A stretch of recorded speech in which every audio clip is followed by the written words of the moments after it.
Hello students, how are you? I hope you are healthy and studying well. बच्चों, आज हम पढ़ने वाले हैं बायोलॉजी क्लास 12 चैप्टर 5 वंशागत तथा विविधता के सिद्धांत, principles of inheritance and variation. Full explanation देखेंगे हिंदी में। तो चलिए, सबसे पहले तो हम देखेंगे कि वंशागत क्या है। ठीक है,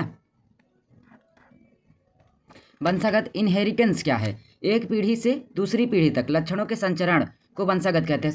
संचरण क्या है? मतलब लक्षणों का एक पीढ़ी से दूसरी पीढ़ी में स्थानांतरित होने को हम क्या कहते हैं? इनहेरिटेंस, वंशागत। जैसे उदाहरण, माता पिता से संतान में आँखों का रंग, जैसे माँ के आँख के जैसे बच्चे की आँख का होना, माँ के हाइट की जितनी बच्चे की हाइट का होना, बालों का प्रकार आदि, ये सब क्या है? वंशागत, जो कि एक पीढ़ी से दूसरी पीढ़ी में ट्रांसफर होते रहते हैं। ठीक है, अब हम आगे देखेंगे विविधता क्या है, वेरिएशन। ठीक है, इंपॉर्टेंट क्वेश्चंस। एक ही प्रजाति के व्यक्तियों में दिखाई देने वाला अंतर विविधता कहलाता है। मतलब एक ही प्रजाति यानी कि एक ही समान व्यक्तियों में दिखाई देने वाला अंतर विविधता कहलाता है। उदाहरण, जैसे किसी परिवार में एक भाई लंबा होता है और दूसरा भाई छोटा होता है, ये होती है एक ही प्रजाति। ठीक है, किसी की आंखें भूरी हो जाती हैं और किसी की काली हो जाती हैं, भाई भाई में भी ऐसा हो जाता है, यही होता है एक ही प्रजाति। और ये जो अलग अलग भूरी आंख, काली आंख, पहला भाई लंबा दूसरा भाई छोटा, ये क्या है? ये वेरिएशन है, विविधता। ठीक है, अब ये थोड़ा सा ऑब्जेक्टिव में आ सकता है, आप देख लीजिए। ग्रेगर जॉन मेंडल को क्या कहा जाता है? वंशागत के जनक। मेंडल को फादर ऑफ जेनेटिक्स भी बोला जाता है। उन्होंने मटर के पौधे पी प्लांट पर प्रयोग किए थे और मेंडल ने 7 जोड़ी विरोधी लक्षण चुने, लक्षण प्रभुत्व वाला और अप्रभुत्व वाला। जैसे यानी कि एक में लक्षण प्रभावी था और एक में लक्षण प्रभावी नहीं था। जैसे बीज का आकार गोल, राउंड, सिकुड़ा, रिंकल्ड। बीज का रंग पीला भी था और ग्रीन भी था। फली का रंग हरा पीला, फली का आकार फूली हुई और सिकुड़ी, दोनों प्रकार की। एक लक्षण प्रभावी था और एक प्रभावी नहीं था। फूल का रंग बैगनी भी था, सफ़ेद भी था। फूल की स्थिति अक्षीय और शीर्ष, तने की लंबाई लंबा भी था और बौना भी। ठीक है, अब आगे देखते हैं मेंडल के नियम क्या थे, मेंडल्स लॉज। पहला तो मेंडल का नियम क्या है? समरूपता का नियम, लॉ ऑफ डोमिनेंस। संकरण में एक लक्षण प्रभुत्व करता है और दूसरा दबा रहता है। यही जो मैं आपको बता रहा हूँ, संकरण में एक लक्षण प्रभावी होता है जो कि ज़्यादा होता है और दूसरा दबा रहता है जो कि कम होता है। प्रभुत्व वाला लक्षण F1 पीढ़ी में दिखाई देते हैं। जैसे राउंड आर डोमिनेंट है, ठीक है, और रिंकल्ड आर, राउंड आर ये कैपिटल आर डोमिनेंट यानी कि ये प्रभावी है, और रिंकल्ड स्मॉल आर जो रिसेसिव है। ठीक है, कैपिटल आर स्मॉल आर केवल राउंड लक्षण दिखेगा। ठीक है, अब मेंडल का दूसरा नियम था विभाजन का नियम, लॉ ऑफ सर्जेशन। तो गैमेट बनते समय दोनों एलील अलग अलग हो जाते हैं और कोई भी एलील खोता नहीं है। गैमेट बनते समय दोनों एलील अलग अलग हो जाएंगी बस। इसका उदाहरण जैसे कैपिटल आर और स्मॉल आर यहाँ पर एक साथ हैं, तो कैपिटल आर अलग हो जाएगा और स्मॉल आर अलग हो जाएंगे और दोनों मिलकर गैमेट बनाएंगे अलग अलग। ठीक है, दो अलग अलग गैमेट बनाते हैं, ये विभाजन का नियम होता है। अब स्वतंत्र वर्गीकरण का नियम, law of independent assortment. Mendel के नियम ही चल रहे हैं। दो अलग लक्षणों के एलील गैमेट बनने पर स्वतंत्र रूप से अलग हो जाते हैं, यही होता है स्वतंत्र वर्गीकरण का नियम। मेंडल का द्विगुण संकरण, डिहाइब्रिड क्रॉस जो था, capital R small r capital Y small y into cross कराया गया capital R small r capital Y small y, ये क्या है? F2 पीढ़ी अनुपात। ये F2 का अनुपात होता है 9:3:1। ठीक है, ये आप थोड़ा सा देख लीजिए, इम्पॉर्टेंट है। अब मेंडल का एक गुण संकरण, मोनोहाइब्रिड क्रॉस। उदाहरण, रिंकल्ड कैपिटल आर और wrinkled round capital R R R और रिंकल्ड स्मॉल आर। F1 पीढ़ी में round capital R small r. F2 अनुपात, जीनोटाइप अनुपात क्या होता है? 1 capital R 2 capital R small r 1 small r. Genotype अनुपात क्या होता है? 1:2:1। ठीक है, और फिनोटाइप अनुपात क्या होता है? 3:1। ये जीनोटाइप अनुपात आपको याद करना है, क्या होता है? 1:2:1। और फिनोटाइप क्या होता है? 3:1। ये आपको याद करना है, इंपॉर्टेंट है। और अगर अभी तक आपने मेरे चैनल को सब्सक्राइब नहीं किया है तो कर लीजिए। अब थोड़ा सा देख लेते हैं पुनेट स्क्वायर क्या है।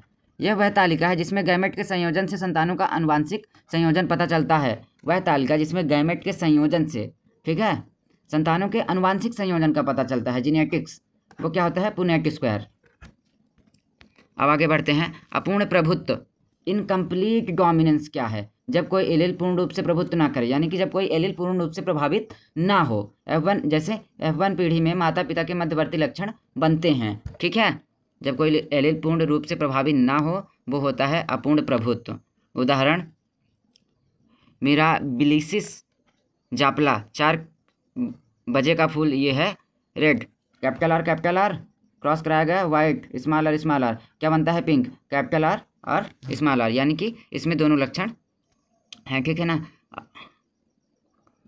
अब सहप्रभुत्व, कोडोमिनेंस का नियम, दोनों एलील एक साथ व्यक्त होते हैं। जिसमें दोनों एलील एक साथ व्यक्त होते हैं, सह मतलब होता है साथ साथ, प्रभुत्व मतलब प्रभावी हों।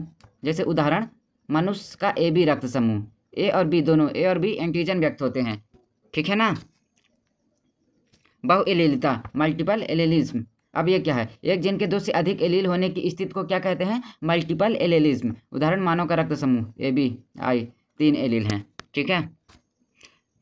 अब रक्त समूह ब्लड ग्रुप, जनक संतान का संभव रक्त समूह क्या होगा? जैसे A×B A, मतलब कैपिटल A और कैपिटल B है तो AB दोनों हो सकता है, ABO, A×O या A में O, B×OB में O, ठीक है। अब आगे बढ़ते हैं। लैंगिक संबंध अनुसार अनुवांशिकता, sex linked inheritance, X linked disorders, जैसे यक्ष सहलग्न, मतलब रोगी कौन होते हैं? यक्ष सहलग्न रोग, ये हीमोफीलिया है, ये ऑब्जेक्टिव में आ सकता है। यक्ष सहलग्न रोग क्या होता है? या तो हीमोफीलिया कौन सा रोग है, तो आपको बताना है यक्ष सहलग्न रोग। रंग अंधता, कलर ब्लाइंडनेस, ठीक है, वर्णांधता जिसको बोला जाता है। क्यों? क्योंकि पुरुष XY में X का रिसेप्स एलील भी व्यक्त हो जाता है, इसलिए क्योंकि ये X सहलग्न रोग है, ठीक है। अब वंशावली विश्लेषण क्या है? पेडिग्री एनालिसिस, परिवार में लक्षणों के संचरण को दिखाने वाला चार्ट, वो क्या होता है? वंशावली विश्लेषण।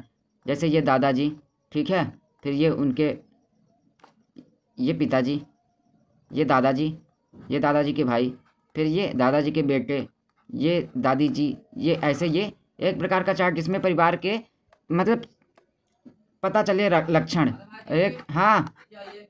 एक बड़ा सा चार्ट वो होता है वंशावली विश्लेषण, पेडिग्री एनालिसिस।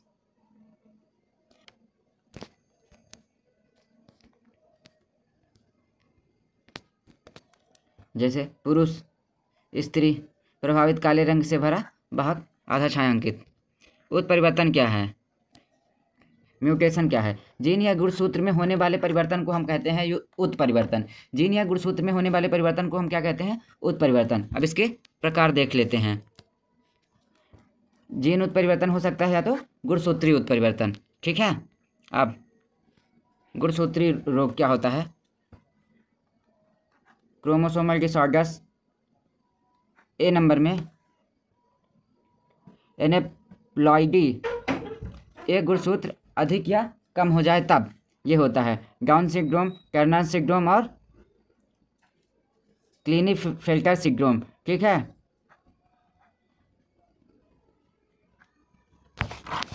अब आगे देख लेते हैं जो इम्पोर्टेंट है, टेस्ट क्रॉस देख लेते हैं। परीक्षण संकरण क्या है? अज्ञात जीनोटाइप वाले रिसेसिव होमोजाइगस से क्रॉस करना, ये क्या कहलाता है? Test cross. यदि अज्ञात, कैपिटल आर पता नहीं है, ठीक है, सभी संतति क्या होगी? डोमिनेंट हो जाएगी। और कैपिटल आर स्मॉल आर का अनुपात क्या होता है? रेशियो 1:1, ठीक है, और ये डोमिनेंट रहेगा। अब बैक क्रॉस क्या है? F1 पीढ़ी किससे कराया जा रहा है? पेरेंट से। तो ये एक प्रकार से, ये बैक क्रॉस को हम टेस्ट क्रॉस भी बोल सकते हैं, उसी के पार्ट में आता है, कोई वो नहीं है। अब लिंकेज और पुनर्संयोजन, लिंकेज एंड रिकॉम्बिनेशन, ये देख लेते हैं एक बार। लिंकेज, जब 2 जीन एक ही गुणसूत्र पर पास हों तो वो क्या होता है? लिंकेज।